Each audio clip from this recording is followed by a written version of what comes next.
এই যে আমরা আল্লাহু আকবার, মাশাআল্লাহ, একদম এই আমরা সুন্দরবনের উদ্দেশ্যে এই আমি তো ভয় পাইছি পুরোই,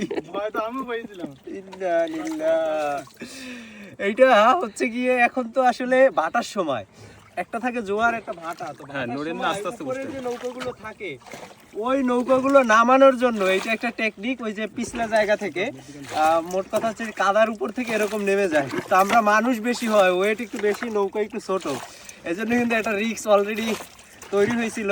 যাই হোক, আল্লাহ আমাদেরকে সুন্দরভাবে নামাই দিছে। এখন আমরা ওই যে সুন্দরবন পিছনে দেখতে পাচ্ছেন, বনের ভিতরে যাব। অলরেডি ভিতরে মৌয়ালরা মধু সংগ্রহ করতেছে। আমাদের টার্গেট হচ্ছে গিয়ে আপনাদেরকে একদম রুট লেভেল থেকে দেখে শুনে তারপরে ভালো মধু সংগ্রহ করে আপনাদের জন্য নিয়ে নেওয়া, এটাই হচ্ছে আমাদের কাজ।